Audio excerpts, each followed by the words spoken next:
Welcome to Unscripted with Russo. For our podcast, we decided to explore the people behind the narratives. I'll introduce decision makers and influencers and find out the intimate story behind their rise to success. Welcome to another episode of Unscripted with Russo, Season 6. I'm here with Tony Iannelli, the president and CEO of the Greater Lehigh Valley Chamber of Commerce. Tony, thanks for being here. It's great to be here, Ashley. Anytime I'm hanging with you, it's a good thing. We have been through a lot. I kind of came on the scene here about 10 years ago, and you and the chamber have embraced me, ASR Media, the Peak TV, our whole team, and now Unscripted with Russo. So thank you so much for that. The chamber is such an amazing place to really find a home in the Lehigh Valley. Tell me a little bit about your time with them, and was that part of your vision? I first want to say, I remember like yesterday, the first time I met you was at the Trivet Diner on Tillman Street. And I could see we had a breakfast. Yes, and I could see your energy. And I didn't know. I was trying to figure this all out. And it's been an amazing partnership. And what you have done for us and for the Valley, and just how you've emerged as an incredible leader. Thank you for what you do, Ashley. And you know, that's chamber talk. But the truth of the matter is, you really do have done so much for so many people and have created so much energy.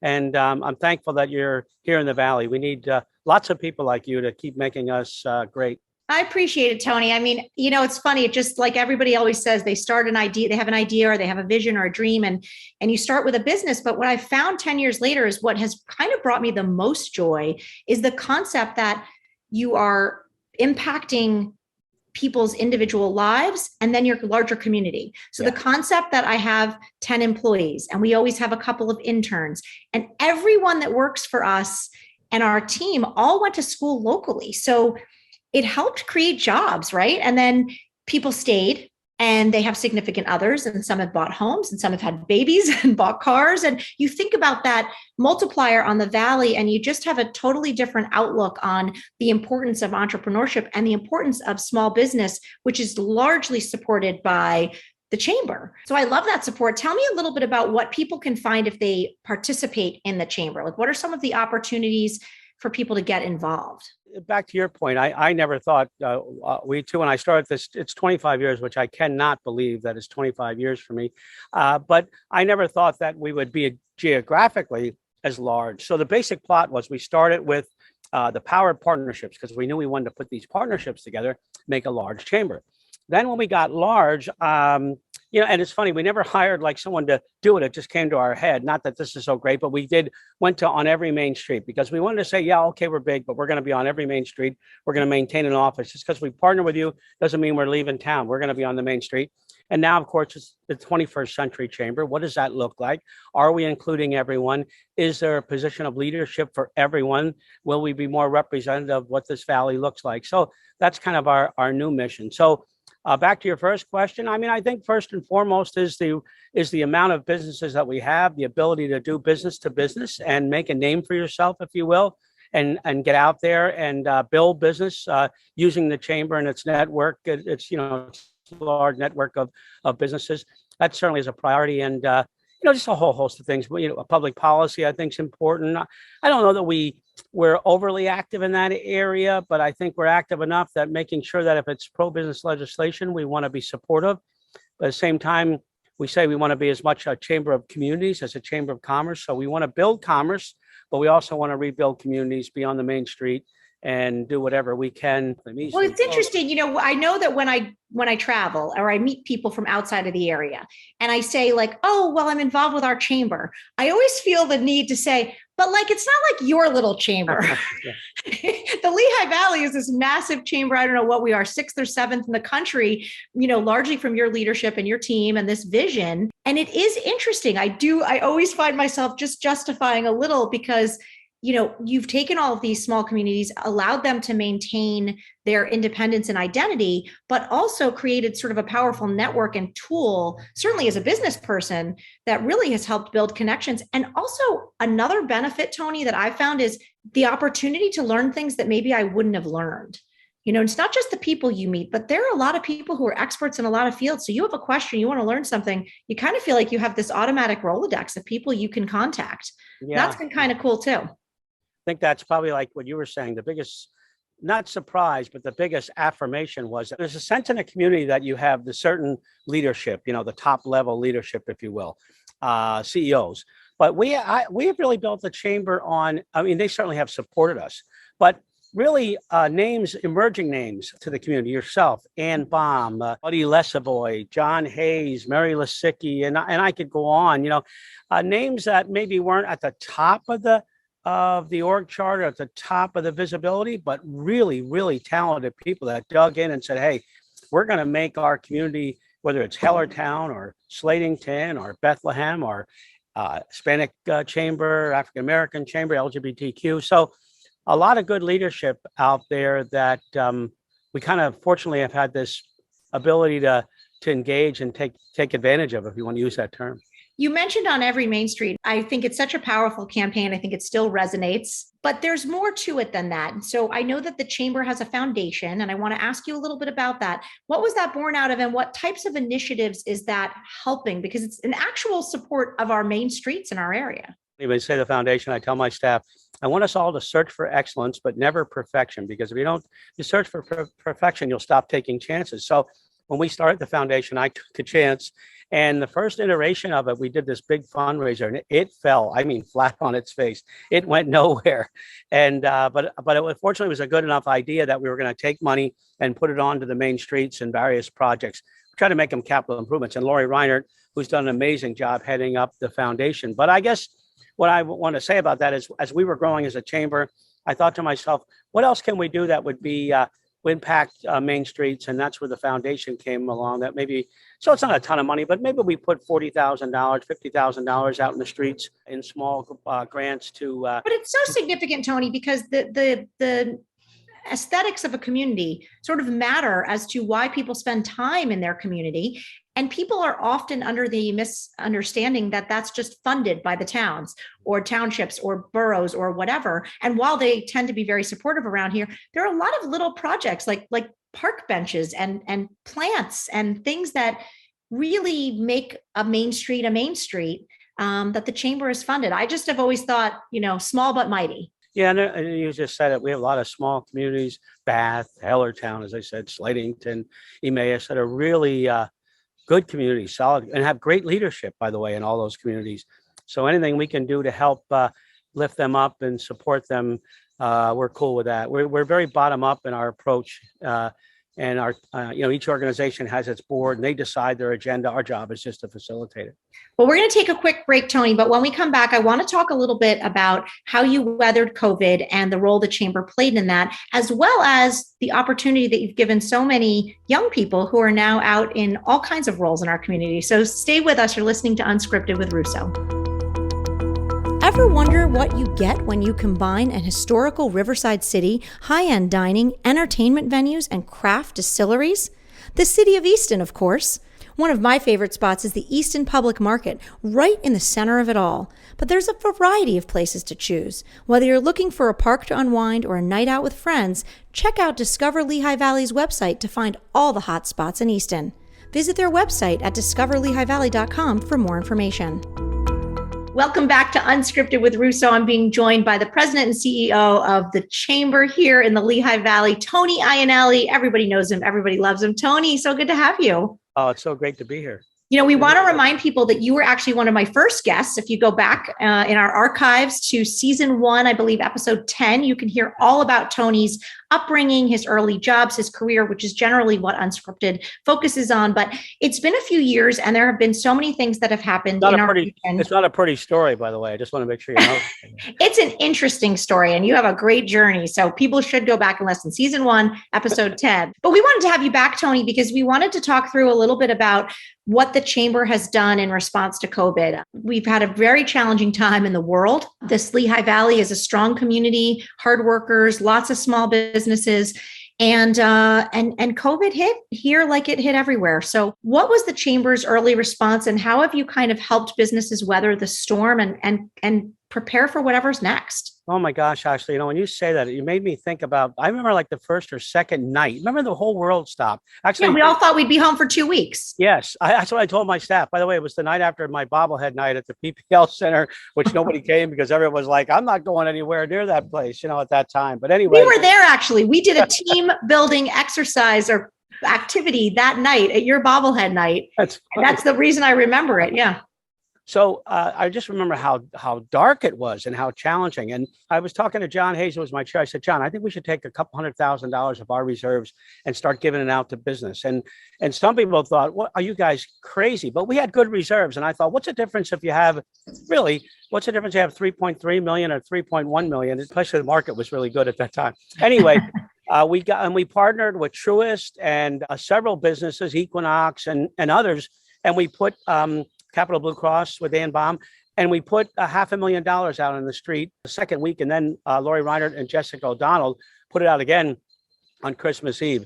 But what's great about that is that got the attention, if you will, of the counties. And then we proceeded to facilitate $50 million in grants to businesses all across the valley, which was really amazing. And boy, they needed it. They were scared. And for the head of any organization, you better be ready to reinvent yourself. I mean, they used to talk about a 5-year plan. I'm like, I talk about a 5-month plan. If you're lucky, you've got to reinvent yourself. You've got to be very conscious of what opportunities are and what challenges are. It's a really interesting, not so easy economic time. It's not just the economics, though. I mean, it was amazing how the chamber and the county stepped up to help small businesses in need, which really was important because a lot of people weren't sure how the PPP loans were going to work, how to repay them, if they would be forgiven. We just didn't know any of those things. So that local money mattered a lot. But another thing that I think you guys were really inventive is the chamber is highly dependent on people being physically together, right? Your whole model is all kinds of events, small events, medium events, big events, events on Main Street, events on breweries, all over the place. By the way, PSA, if you're looking for something to do, go to the chamber's website. There is something to do in the Lehigh Valley every single day of the year with the chamber. I think you're doing about 500 events a year now, if I'm not mistaken. Just under 500, yep, you're right. But all of a sudden, the thing you'd been doing for 23 years and that you knew like the back of your hand just stopped. There was no way to do that. How did you find that time, and how did the chamber kind of weather the storm of being able to meet their members where they were in that moment in time? You're right. I always used to say to my staff, it's like having a restaurant and all of a sudden saying, you can't serve fish and meat. You got to go with what you have. So we were out of the basic thing that made our living, and that was bringing people together. So I think that's where the Chamber of Communities came in. Certainly the facilitating the grants was great for us. The other thing I would say, which is a credit to this community, people continued, even though we had events virtually, they continued to support them because they were committed to us and the event and the community. I guess just generally, like every business, we got creative and actually had a good year, believe it or not. Just trying to be flexible and finding new value points. When I first got here, actually, real quick, we used to 80% of our income was dues, 20% non-dues. Now it's the exact opposite because I knew that while people will support you because you're doing good things, they want value and they need to see value in this world today because they've got to, where they're putting their money, they've got to get a return on it. And there's really a lot competing now for everyone's attention. I mean, I think that's the thing that for me really kind of got some clarity around COVID because we couldn't use all the traditional means of communication, right? So we all of a sudden were much more dependent, although of course over the last decade, we've become more and more dependent on technology. We really became dependent. And then on the flip side, it's amazing how excited people have been to be back together. Yeah. And I want to ask you a little bit about your chamber staff. You have such an amazing staff, many of whom have stayed with you and grown with you for a long time, and many of whom come and kind of get their career start and move on. ASR has been a very similar model. First of all, what's the importance of those sort of younger, energetic, lots of hope for the world employees? I kind of love that age group too. They get a lot done. Flip side of that is that they often then tend to, move on. And you've got a lot of former employees that are out in this community now. So tell me about that model and how that's worked for you and how it makes you feel to kind of see people go on to other successes. I tell staff, look, I changed jobs during my career and you should too. And I will support you. I'll give you a reference. You don't have to hide. You don't have to, think that you're doing something behind my back. I'm with you. We've had so many good people that went places. I said, I'm going to change now and say, if you leave, we hate you. But I'll kidding aside. But Tony, I have to tell you, that was very, that was wonderful for me to learn. And I think that you were instrumental in mentoring someone like me in starting my business to say the very same thing. And I've had, several employees who have had the conversation. I'm ready to try something. I want to go to LA and work in film. I want to go down south and work in animation. I want to go to New York City and do whatever. And I love that, because to me, if I can look and say, wow, we helped build the foundation of who they've become, I feel such a sense of pride with that. But I do think that it's important, the chamber is a small organization, relatively speaking. People have to be transparent about that. And it's so helpful, because then you can be their biggest cheerleader. Yeah, I did it. Well, go find another, you're a young professional, you're looking for opportunity. And if you have it, take advantage of it. We'll find someone else. I don't mind. We're kind of pushing the limits, as everyone is right now with the Great Resignation, but I don't mind change. I'm not dying to do it every day. I hate when bad sports analogies, but I'm gonna do it anyway. But I don't like when a team gets a quarterback that's been with 7 other teams and has been mediocre. I'd rather take the chance on a new recruit that maybe has tremendous potential, put the effort into it, because I love managing people. I love seeing them grow. And again, people are going to move, and I'm going to be supportive of that, even when it hurts sometimes. And many times it's, it hurts. I mean, listen, if they're good, you never want to see somebody go. But it's funny. I always remember, my husband's a physician at St. Luke's, as you know, and he has residents that rotate through. And he always says, as do many physicians, those residents are what keep you on your toes. You become more seasoned, you get a little older, you don't want to get complacent. And I feel the same way. There's nothing like our interns or young employees who are eager to learn, who are excited.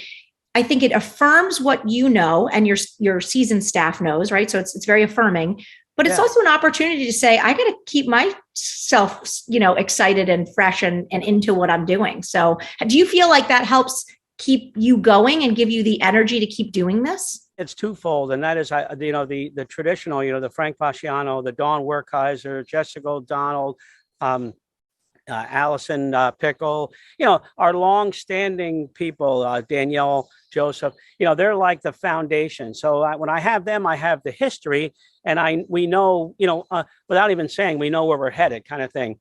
But then the newer people, for me, they create a certain excitement, a certain opportunity. I find them really anxious to learn, very respectful in that, and so that's the future. The future of this universe, of this country, this world is very different in many ways than what we knew it. And that's why I think for myself, in the last couple of years here at the Chamber, I want to keep learning, and I don't want to be stuck in any historical way if I can help it. That way, you leave a legacy that's progressive.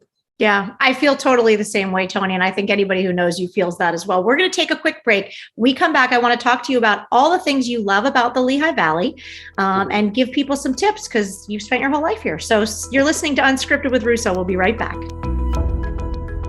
Home to the Iron Pigs in Dorney Park, Allentown is a city without limits. Food, art, dance, you name it, it's got it. Allentown's historic roots are matched with its vibrant culture to create an adventure that you'll never forget. Thinking of taking a trip? Follow Lehigh Valley PA on Instagram, and you'll find attractions, hotels, and sites you won't want to miss. Welcome back to Unscripted. I am here with my dear friend, Tony Iannelli. He's been a mentor, he's been a coach, he's been a friend to me and to so many. So Tony, thanks for joining us again here on Unscripted. I'm thinking actually really quick while you're introducing, I think our annual meeting, we got people packed into the event center, Wind Creek Event Center, and how I always feel so secure when I know you're around and you're going to have us. Really, you have that.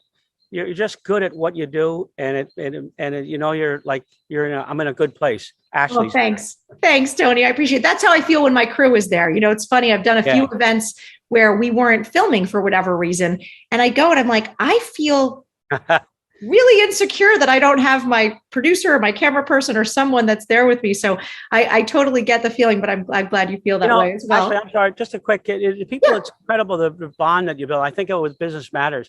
The bond you build with people behind the camera, because they're there for you, and it really makes you love and appreciate them in a sort of very different kind of way. There's so many ways that the team behind the scenes has your back. I think when you're the one in front of the camera, whether that be quite literally on television, as we both are, or sort of in an event situation, that support staff does so many things no one ever sees. So, of course, I feel like it's so important. You bond and you depend on them.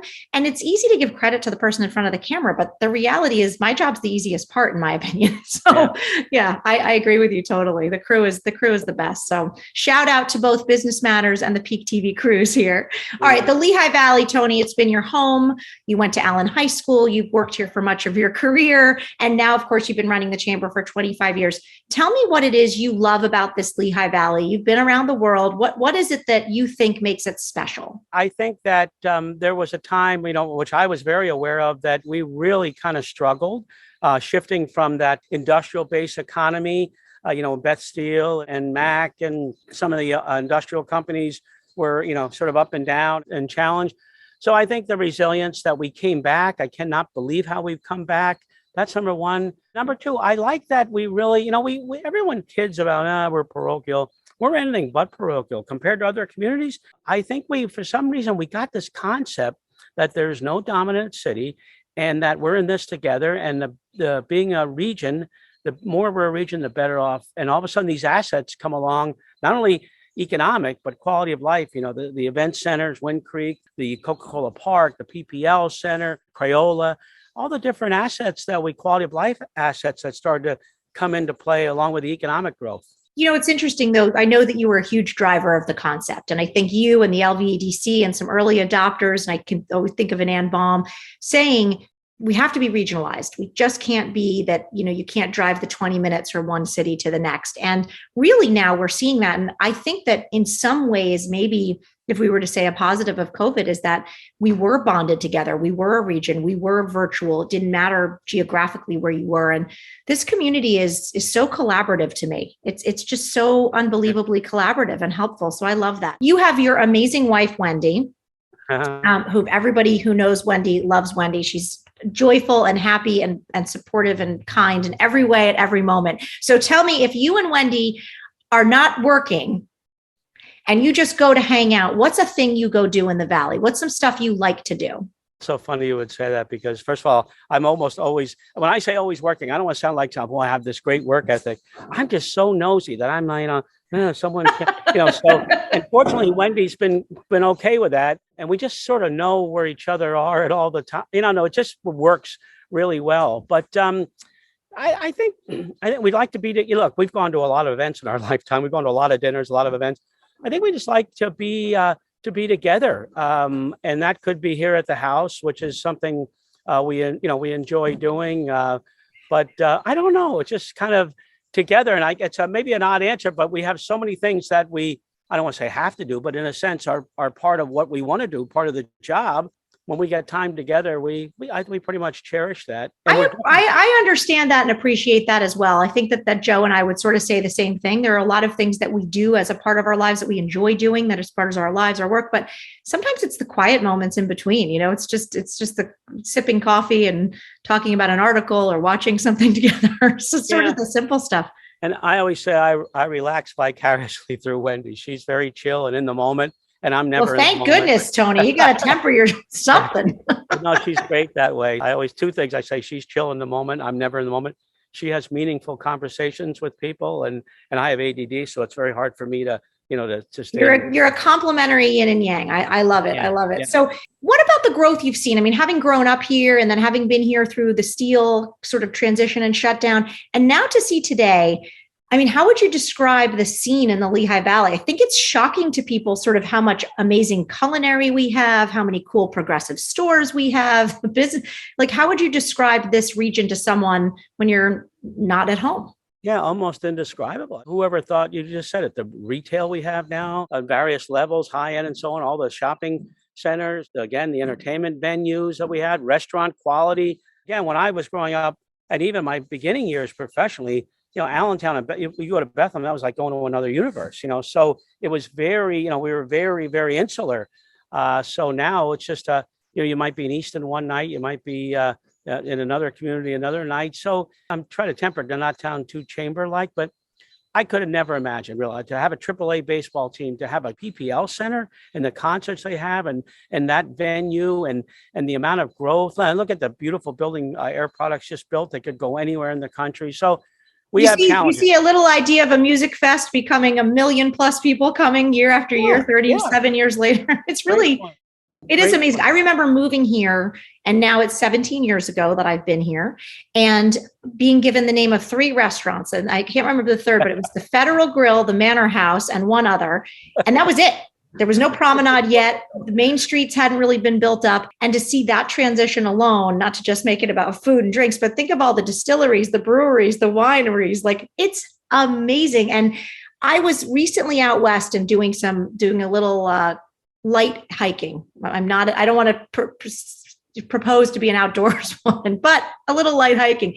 And I have to say, we talked to our guide, and I ended up being like a walking commercial for the Lehigh Valley, because this young man happened to love history. So now I'm talking about historic Bethlehem, the Moravian villages, our Hawk Mountain, our hiking trails, South Mountain. Yeah. This guy probably was like, please let this hike be over. But I found myself describing our area with so much.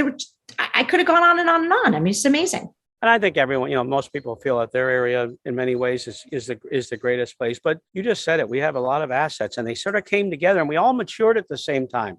So venues that we had that were kind of like old school, small town, sort of grew a little bit. So, and we have challenges. Look, I think we've got a lot of work to do in some of our inner cities, in terms of lifting them up and making sure that everyone's part of this growing economy. So, we have challenges, but we have good people working on them. I can say that. It's a great point you make, Tony. And I think it's a good one to kind of wrap up with, because the other thing I love about this area is I think there's a strong sense of community and philanthropy. We have a lot of nonprofits, and I'm very involved with several, including United Way and running their campaign. And I think that it's worth mentioning.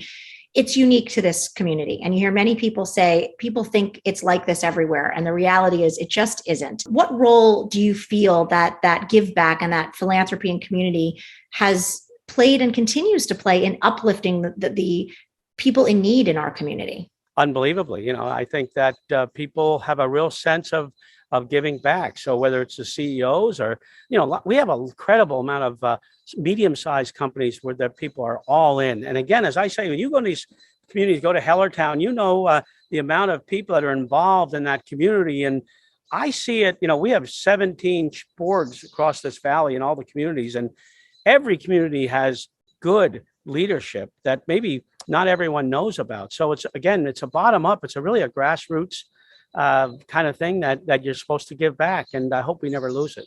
I hope we don't either. And I think it's important to note for people who are out there listening, especially young people who are starting their careers, please give the chamber a shot. Give it a try. Show up at an event, meet somebody, ask some questions. There definitely is something for everyone and a way to connect and a way to really learn. Like you said, 17 boards. You multiply that by 12, 15, 20 people on the board. That's a lot of leadership opportunities. That's just the towns. Yeah, that's you talk about all the individual affinity councils, and that's a whole nother group. So there really is something for everyone. And I just love what you and your team are all about and what you've done. But before I let you go, Tony, we're going to do a little rapid fire. Are you okay with that? Love it. Right. Love it. You can confirm that I did not tell you about this in advance? No, that's okay with me. All right. What is your favorite hobby or your secret talent? Wow, my favorite hobby. I have so many. It could be golfing. It could be riding my motorcycle. It could be working on my yard. I love doing that. Walk in the parkway. I've always got something going on. So riding your motorcycle is a good one, because I don't know that everybody knows that about you. So I love that one. Yeah. All right. What's the best advice you've ever received? I tend to be, I would say twofold. I tend to be hard on myself. And one of my mentors was Elmer Gates. And he used to always say, "You're on the side of the angels, buddy." And it would always sort of encourage me, because as I said, I tend to be very self-critical. And so I would say that's one. And number two, it's a very, life in general is a roller coaster. If you hang in there, there's a bright light at the other end if you go through some tough times. And we all do. So in all, when I look back, I tell my daughters, most of it isn't nearly as important as you may think it is. Sometimes that's the old take a breath, sleep on it, count to 10. And sometimes it's not so bad. And, I love that. Yeah. All right. What actor would you cast to play you in a movie about your life? I don't know why. Right away, I thought Joe Pesci.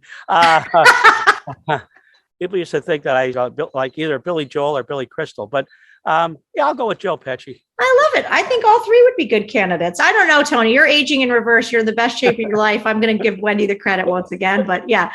All right. If you didn't have the job you have now, what would you be doing instead? And it cannot be something that you've previously done, something new. this is kind of childish, but I always wanted, when I was younger, I wanted to be a teacher and a coach. But then I found out you had to go to college to do that. But anyway, so I mean, if in terms of I ref ice hockey for many years, I would love to be an NHL referee. That would make me. I would be in heaven if I could go to an arena with 20,000 people, and that would make me. That would be a dream. Listen, never give up on your dreams, Tony. I feel like there's a chance through the Brooks it could happen. Yeah. All right. Name one person who inspires you. So many. I'd say lately now, my daughters. I mean, they really have grown up. I don't want to get, no, don't choke me up here, but they've really grown to be such good people with meaningful, they're raising grandkids, but with meaningful lives. And that whole group, my whole family inspires me to just keep going and do everything I can to be there for them and support them and make a good life and a good legacy for them. I love it, Tony. Well, that is a perfect answer and a perfect ending to another wonderful episode of Unscripted. You were here in season 1. You're here in season 6. We're so happy to have you back and appreciate all that you've done and continue to do for the Lehigh Valley. Thanks for joining us, Tony. Thank you, Ashley. I love you. You're an amazing woman. I'm so thankful you're part of this valley. Feeling is mutual. Until next time, everybody.